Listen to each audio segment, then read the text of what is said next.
Welcome to Discrete Mathematics, our discrete structures. So in this lecture, we are going to discuss what is discrete mathematics. Mathematics, you know what is mathematics. It's all about our calculations. Actually, mathematics is more than calculations. We'll discuss about philosophy of mathematics, theorem proving. When we claim something, we have to prove some claim about it.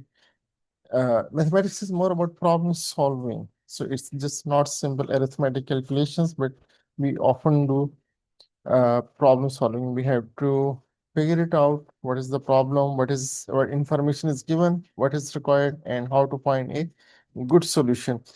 Often we need to prove our claims in mathematics. So whatever we claim about, for example, for our solution, so we have to prove it. The most important question over here is what is discrete?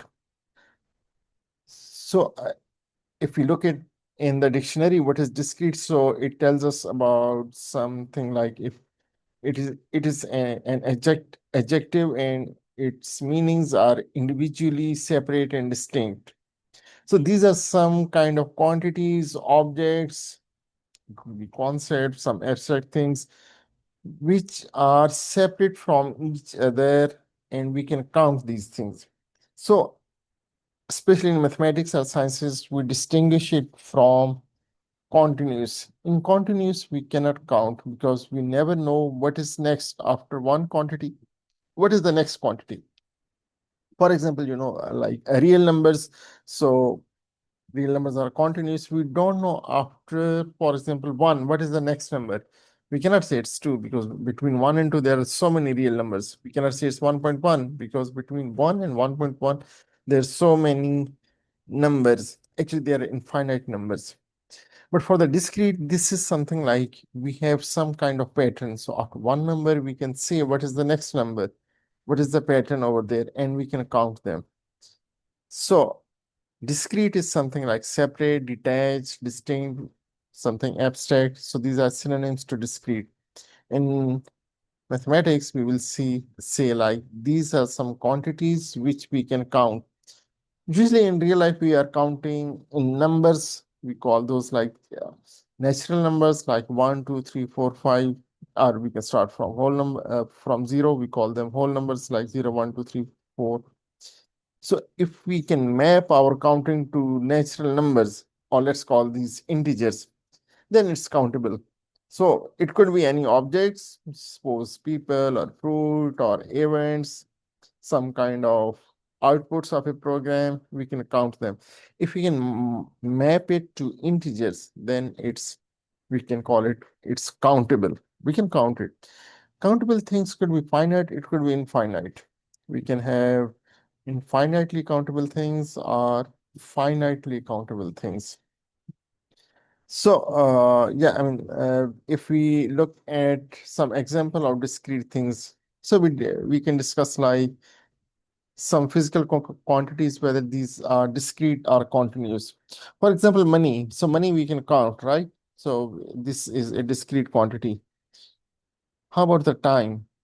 We measure the time in days or hours or minutes or seconds or even more uh, precise granularity we can make. So is time a continuous quantity or discrete quantity? So we can talk about other physical quantities. For example, temperature is continuous quantity or discrete quantity. We measure temperature like how many degrees Celsius, 37 degrees Celsius, or in Fahrenheit, we can measure it. We can have some more accurate thermometers and we can measure up to like um, more precision, like the temperature is 30.23 degrees Celsius. The question is temperature is continuous or discrete? Time is continuous or discrete? Similarly, we can ask whether weight or mass, how many kilograms somebody has, mass or weight, is continuous or discrete. If we eat something, our weight increase suddenly or it increases gradually. So our intuition tells like time is kind of flow. It's a continuous quantity. Temperature in same way is a continuous quantity. Weight or mass is continuous quantity. So when we are measuring it with the device makes it discrete. So this is the sampling of the quantity which makes it discrete. Time is going as a continuous quantity, and then we take samples depending on our device. Our device could sample per minute or per second or per maybe nanoseconds or microseconds. Same things go with temperature or maybe for the current, ammeter, voltage, voltmeter. So our devices make a physical quantity, this kind of physical quantities, which are continuous as discrete. So then we talk about the computer. Computer is discrete or continuous. Somebody can say like it has some continuous quantities as voltages or currents. When voltage level is high, we call it like 1. When voltage level and it's like capacitors that stores the data. So if the voltage is going down, then it's 0. Fair enough. We can say like it involves some continuous quantities, but at the end we are dealing with ones and zeros, which is binary. So our computer is a discrete quantity. So in discrete mathematics, actually we deal with discrete quantities. And mostly when we talk about the numbers, most of the time these are binary numbers, but it could be other numbers as well. Our natural numbers, integers, even numbers, odd numbers, prime numbers. And then there are some kind of structures that we deal in discrete mathematics. That's why discrete mathematics is also called discrete structures. For example, sets. Sets, although it could be continuous, but over here we will talk about discrete sets. There are things like graphs. In graphs, we are looking at relations between two quantities. So we can define entities so we can count those entities. We define relationship between entities so we can count those relationships. Algorithms, in how many ways our algorithm can give us output? Whenever there is the word many, how many, it means we are counting. So we are dealing with discrete quantities.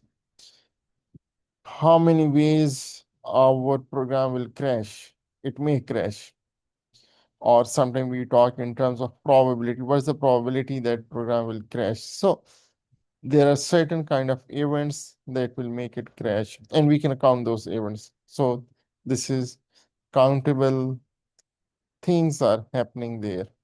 So in discrete mathematics and especially in computer science, we deal with discrete quantities. So for computer science, to study computer science, we need some kind of mathematics which deals with discrete quantities.